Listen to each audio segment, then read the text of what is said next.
बिहार के कटिहार से हिंदू स्वाभिमान यात्रा का कारवां आज हुआ, जिसमें मंत्री गिरिराज सिंह, जो बीजेपी के कद्दावर नेता और फायर ब्रांड में शुमार है, उन्होंने यहां पर आकर के यज्ञशाला मैदान में मंदिर में पूजा अर्चना की। इसके बाद यह यात्रा राजेंद्र स्टेडियम में एक सभा में तब्दील हो गई। इस कारवां में हजारों की संख्या में लोगों ने शिरकत की और नाचते गाते हजारों महिला पुरुष का जत्था इस हिंदू स्वाभिमान यात्रा के साथ चल रहे थे। इस स्वाभिमान यात्रा में पूर्व उप मुख्यमंत्री तारकिशोर प्रसाद ने बताया कि जब तक हिंदू संगठित नहीं होंगे तब तक उनके स्वाभिमान की रक्षा नहीं हो सकती। खासतौर से सीमांचल के इस इलाके जहां मुस्लिम आबादी है, अगर हिंदू एकजुट नहीं होंगे तो यहां की स्थिति भी कश्मीर जैसी हो जाएगी। उन्होंने पूरी तरीका से इस यात्रा का समर्थन किया। और आइए जानते हैं इस पूरे हिंदू स्वाभिमान यात्रा के दौरान गिरिराज सिंह। सनातन धर्म है, हिंदू धर्म है, उसके स्वाभिमान की रक्षा के लिए श्री गिरिराज सिंह जी जो अपने केंद्रीय मंत्री हैं, उनके नेतृत्व में आज स्वाभिमान यात्रा बिहार के कई शहरों में निकल रही है, जिसमें हिंदू समाज जो अलग अलग वर्गों में बटे हुए हैं, जिससे कि देश को हम जिस ऊंचाई तक पहुंचाना चाहते हैं, उसमें हिंदू समाज की भूमिका सुनिश्चित पूर्व में भी थी, आज भी है, क्योंकि जो यह भारत है वो हिंदू समाज का एक सबसे बड़ा कहा जाए तो ये राष्ट्र है, क्योंकि पूरे विश्व में अगर हिंदू शब्द की बात होती है लोग स्वाभाविक तौर पर भारत की ओर देखते हैं। इसलिए हिंदू समाज को हम सब गिरिराज सिंह जी जोड़ने के लिए निकले हैं और हिंदू समाज एकजुट होगा, देश मजबूत होगा। देश मजबूत होगा तो वैश्विक स्तर पर जो भारत की पुरानी पहचान है, हम विश्व गुरु कहलाते थे, फिर वो विश्व गुरु। थूक जिहाद तो आपने सुना ही उत्तर प्रदेश का। थूक जिहाद यानी चारों तरफ से हम हिंदुओं को, हिंदू का धर्म भी ले, हिंदू की बेटी भी ले, और फिर हम यहां शरिया कानून स्थापित करें। आज जब ये यात्रा निकल रहा है, बेगूसराय में तो और एक जिहाद चल रहा है देश के अंदर, शिक्षा जिहाद, यानी एक मुस्लिम टीचर जियाउद्दीन हिंदू बच्चों को पढ़ा रहा है कि हनुमान जी मुसलमान थे, वो नमाज पढ़ते थे। हनुमान जी तो गदा से मुक्का मारते हैं जो दूसरा कोई आता है, लेकिन वो पढ़ा रहा, बच्चे का माइंड वॉश कर रहा। ये देश में हर तरह से जिहाद चल रहा। इस जिहाद पर किसी की जुबान नहीं खोलती। ये वोट के सौदागर टीवियों पर हल्ला मचाते, कहते कि वहां क्या हो रहा है, क्यों गए हैं। भैया आकर के 10 दिन गांव गांव घूम लो, हिंदुओं से मिल लो, उसकी पीड़ा समझ लो। दिल्ली और पटना में बैठ करके मीडिया पर जवाब देते हो, तुम वोट के सौदागर हो, तुम्हें केवल वोट चाहिए। अभी कह रहे थे ना अनिल जी कि जब वोट का आता है तो तेजस्वी यादव विकास यादव को भी गाली देते, क्योंकि विकास यादव भारत का एक सपूत है। मेरे भाइयों, ये राजनीतिक यात्रा नहीं है, ये बीजेपी की यात्रा नहीं है। मैं तो चाहता था कि कम्युनिस्ट के भी कोई एमएलए आए, लेकिन वो आए नहीं। कांग्रेस के भी आए, कोई आए नहीं। आरजेडी के भी आए, कोई आए नहीं। हम लोगों ने सबको बुलाया। जो हिंदू हित की बात करेगा उसी से तो हम बात करेंगे। जो आए उन्हीं का सम्मान हम करें। मेरे भाइयों, मैं दंगा कराने नहीं आया हूं, मैं दंगा रोकने आया हूं। मैं लव जिहाद रोकने आया हूं। अगर संजीव मिश्रा की हत्या किसने की, जो कह रहे थे कि कोई हिंदू उठता है उसकी हत्या करवा दी जाती। बेचारी बेटी हमारी सिपाही थी, लव किया, नहीं धर्म परिवर्तन की, उसकी हत्या करा दी। इसका विरोध कौन करेगा? मैं नारा लगाऊंगा, इसका विरोध कौन करेगा? कहेंगे हम करेंगे, हम करेंगे। इसका विरोध कौन करेगा? हम करेंगे, हम करेंगे। इसका विरोध कौन करेगा? हम करेंगे, हम करेंगे। हिंदुओं को संगठित कौन करेगा? हम करेंगे, हम करेंगे। हिंदुओं को संगठित कौन करेगा? हम करेंगे, हम करेंगे। हिंदुओं को संगठित कौन करेगा? हम करेंगे, हम करेंगे। मेरे भाइयों, लोग चिल्ला रहे थे कि सीमावर्ती जिलों में क्यों जा रहे हैं? यहाँ मुस्लिम बहुसंख्यक है, यहाँ मुस्लिम बहुसंख्यक नहीं है।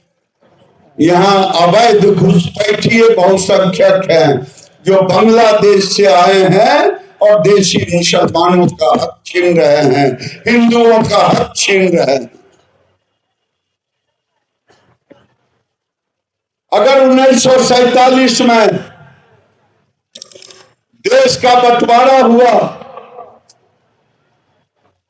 देश के बंटवारे में ये बात अलग है। बाबा साहेब अम्बेडकर को पूजने वालों से पूछना चाहता हूं,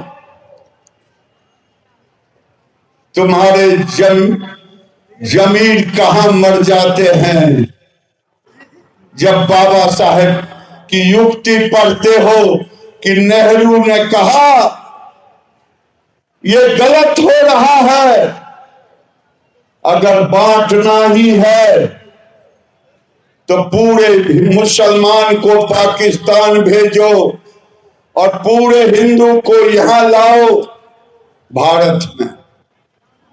लेकिन नेहरू को तो तुष्टीकरण करके सत्ता में भी रहना था। और आज देश के 400 जिले में 1600 स्थानों पर हिंदुओं की संख्या गिर गई। शायद जब मैं ये बात कह रहा हूं, कटिहार को लोग बांग्लादेश बना देना चाहते हैं। आज जब हम बटे थे तो भारत के अंदर केवल 3000 एक आंकड़ा है, मस्जिद था। आज तो लगता है केवल कटिहार में ही 3000 हो गया हो और पूरे देश में 20 लाख मस्जिद हो। हमें कभी कष्ट नहीं हुआ। भले हमारा पाकिस्तान और बांग्लादेश में मंदिरें टूट गई, जला दिए गए, किसी के पेट में दर्द नहीं हुआ। जब फिलिस्तीनी और लेबनान में होता है तब तो प्रियंका गांधी, राहुल गांधी ट्वीट करते हैं, लेकिन बांग्लादेश में मर रहे हिंदुओं पर राहुल गांधी, प्रियंका गांधी की जुबान नहीं खुलती, न ट्वीट होता। मैं इसलिए आया राहुल गांधी तो चाहते हैं भारत में गृह युद्ध हो और फिर हम मजा लें, क्योंकि दर्द तो उसी को होगा जिसे भारत माता से दर्द होगा, इस मातृभूमि से दर्द होगा। मेरे भाइयों, मैं दो बात कह करके अपनी बात को समाप्त करूंगा। मैं विनती करने आया हूं, जो कटिहार के लोग हैं जरा हाथ उठाना भैया, दीदी नीचे कर ले। आज की यात्रा में तो आप जोश खोश से आए हो, अपने अपने गांव मोहल्ले प्रखंड में भी। वैसे यहाँ 16 प्रखंड है, लेकिन कुछ प्रखंडों में तो घुसपैठियों ने कब्जा कर लिया। लेकिन जहां बच गए हो वहां तो इकट्ठे हो जाओ, वहां तो लोगों को संगठित कर लो, वहां तो लोगों से एकजुट कर लो। और मैं ये हर मंच पे कहता हूं, मैं पैदा लिया हूं हिंदू में, मरूंगा हिंदू में। अरे भाई, हिंदू बन के ही मरेंगे ना। मैं प्रार्थना करने आया हूं, मैं सब कुछ छोड़ सकता, हिंदुत्व नहीं छोड़ सकता।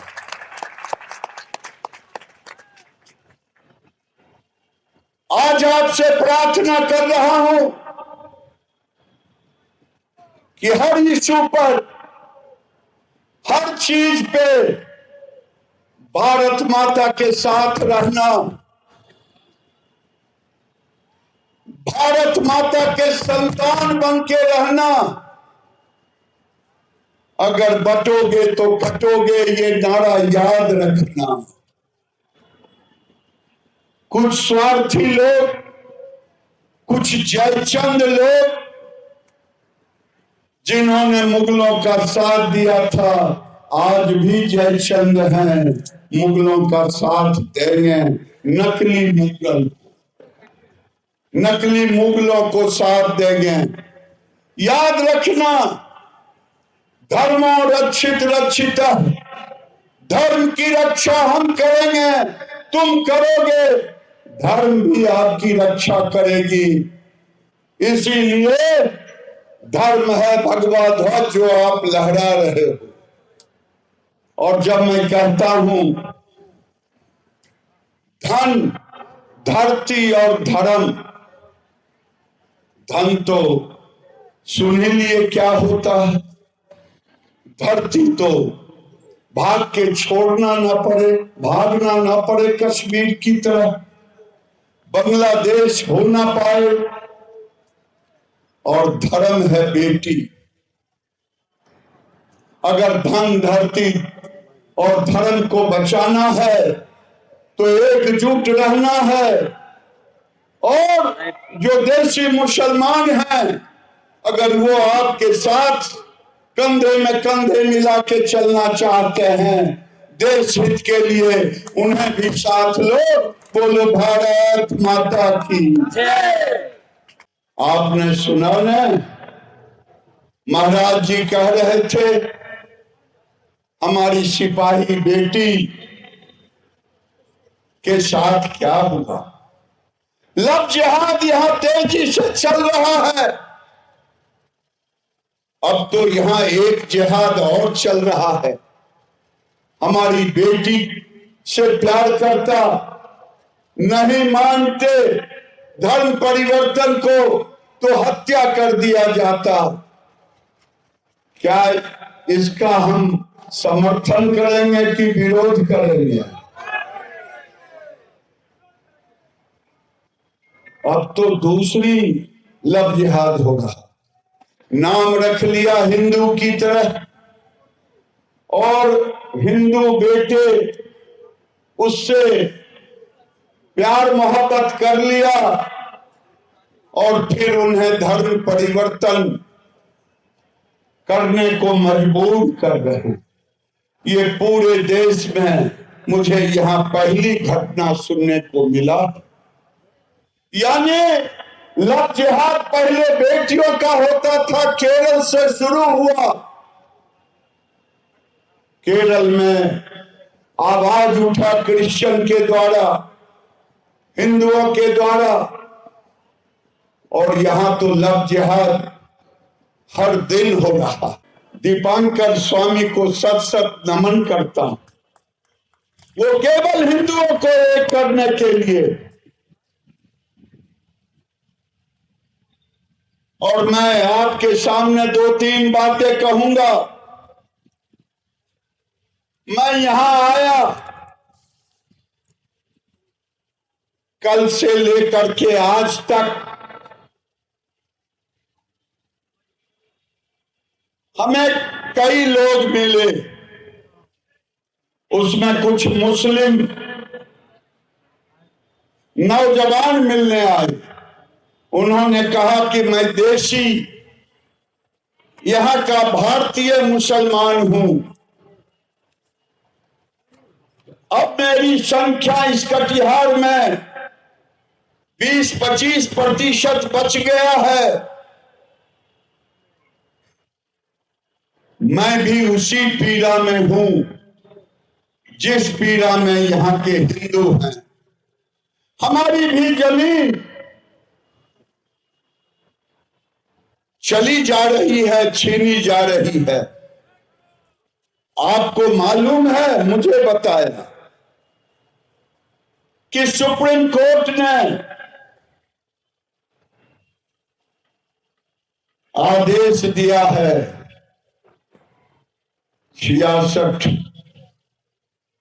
1971 के बीच में जो आए हैं बांग्लादेशी घुसपैठी, वही घुसपैठी मान्य होंगे। उसके बाद के घुसपैठियों को आप निकाले। मैं भी मांग करता हूं कि अब इस कटिहार जैसे जगह में, पूर्णिया जैसे जगह में, अररिया जैसे जगह में, किशनगंज जैसे जगह में 71 के बाद आए हुए मुसलमान जो बांग्लादेशी घुसपैठी हैं, वो अवैध हैं। उनको एनआरसी यहाँ लागू होना चाहिए, उनको सर्टिफिकेट देना चाहिए कि ये अवैध वालों को निकालने की जरूरत है। जो यहाँ के देसी मुसलमान कह रहे हैं, मुझे देसी मुसलमान और विदेशी मुसलमान, ये दोनों के रूप में मैंने कहा कि देसी मुसलमान और हिंदू मुसलमान, उन्होंने कहा कि हम दोनों मिलकर के हम विदेशियों के खिलाफ लड़ाई लड़ेंगे।